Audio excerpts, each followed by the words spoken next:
entire country has been witnessing these protests.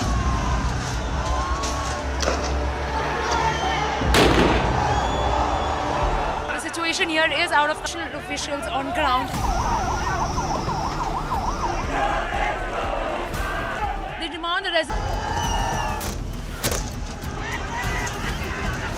stone pelting has just begun from both the sides. Police officials are guarding the premises of the parliament. But this is damage. It's time for us to get on the streets. We want justice! We want justice! We want...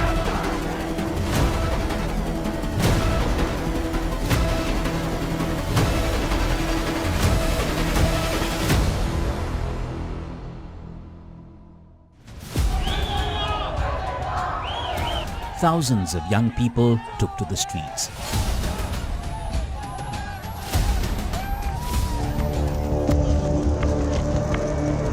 What began as demonstrations against a sudden government ban on social media platforms like Facebook, Instagram, WhatsApp, X and YouTube grew into the largest protests the country has seen in decades.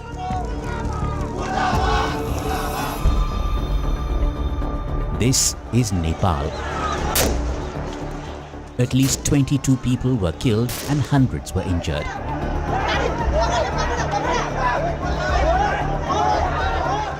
Although KP Sharma Oli's government lifted the ban after protests intensified on the 8th of September, there was no let-up in the demonstrations the following day.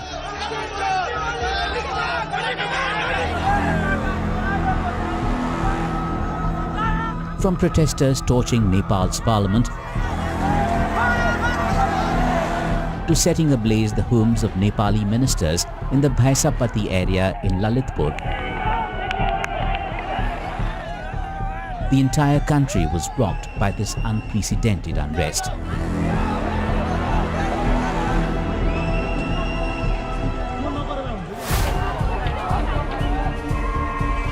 These protests are different.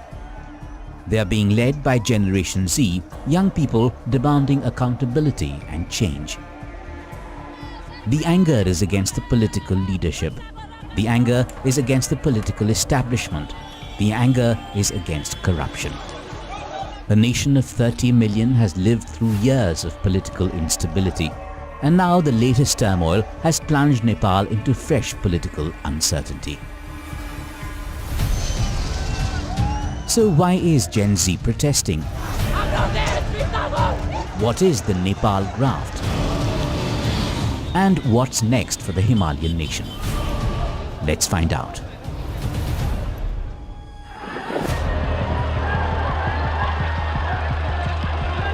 September 8th. The protests against the social media ban and corruption took an ugly turn. At least 22 people, including a 12-year-old, were killed and more than 300 injured in violent clashes.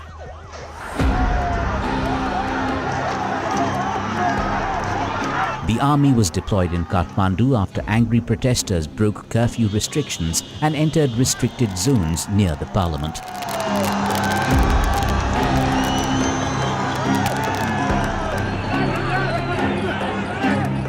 Police responded with water cannons, tear gas and rubber bullets after demonstrators threw tree branches and water bottles and shouted anti-government slogans.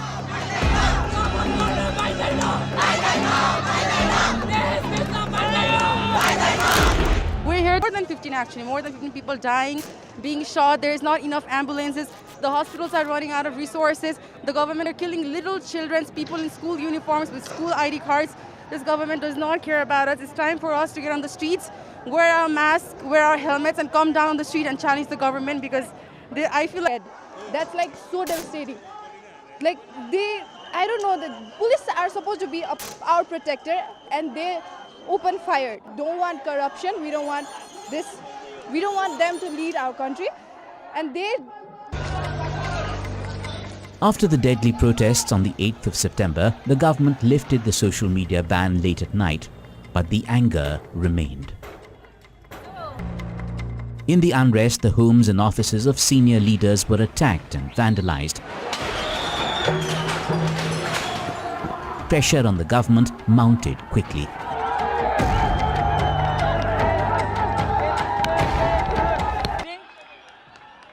And now stone pelting has just begun from both the sides. Police officials are guarding the premises of the parliament. The Home Minister resigned on the 8th of September. Other cabinet ministers also quit as protests went out of control on the 9th. The situation increasing minute by minute. Protesters are gathering around the parliament. These young people want change in the Nepal's government system. They want this is for the change that they want here in the nation with the rising corruption.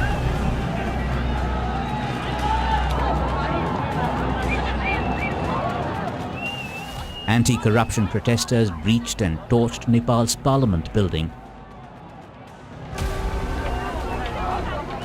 Anger against the government showed no signs of abating, forcing Prime Minister KP Sharma Oli to quit. Oli stepped down shortly after hundreds of demonstrators entered his office shouting anti-government slogans. Hours before his resignation, the demonstrators set on fire the Nepalese leader's private residence in Balkot, demanding accountability for the September 8 fatalities. Defying a curfew, protesters also stormed and set buildings on fire at Singha Darbar, where Nepal's government ministries and offices are situated.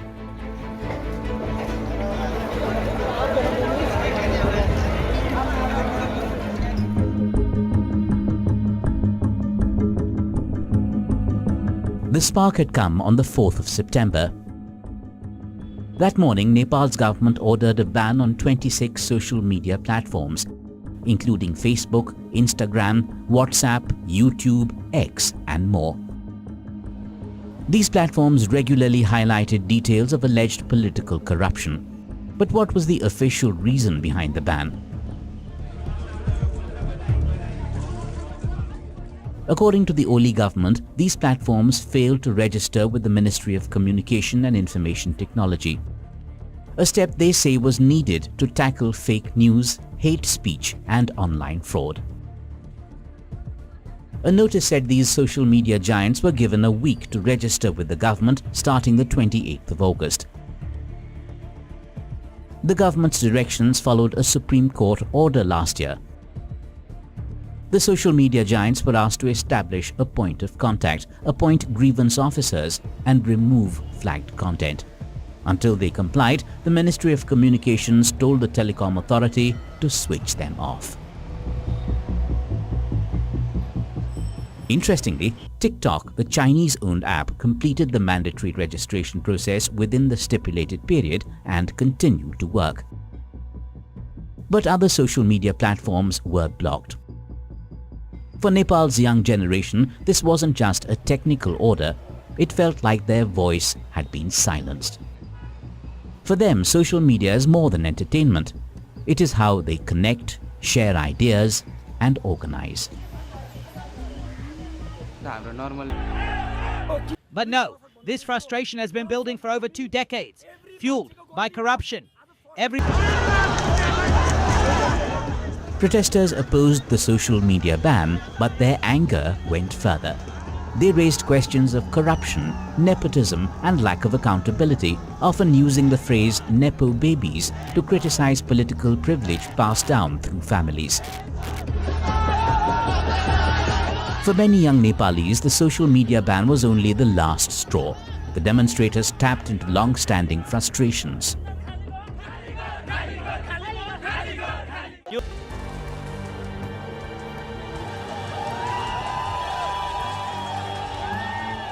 Ask young Nepalis why they are protesting, and one word comes up again and again: corruption.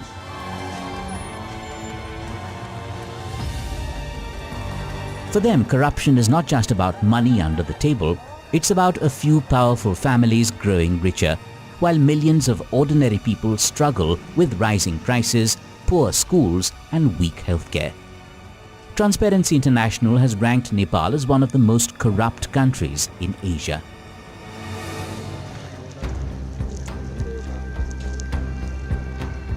The Nepal graft refers to corruption scandals and widespread allegations of corruption in Nepal.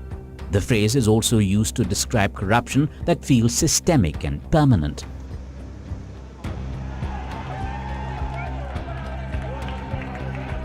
Organizers of the protest, which spread to other countries, have called them demonstrations by Gen Z, driven by young people's frustration with a perceived lack of action to tackle corruption and boost economic opportunities. The 73-year-old leader's exit has once again pushed Nepal, which has had 14 governments in the last 17 years since the abolition of the monarchy, into political instability. The Tribhuvan International Airport in Kathmandu has been completely shut down following escalating protests. According to reports, smoke was seen near the airport as authorities deployed tear gas to disperse protesters.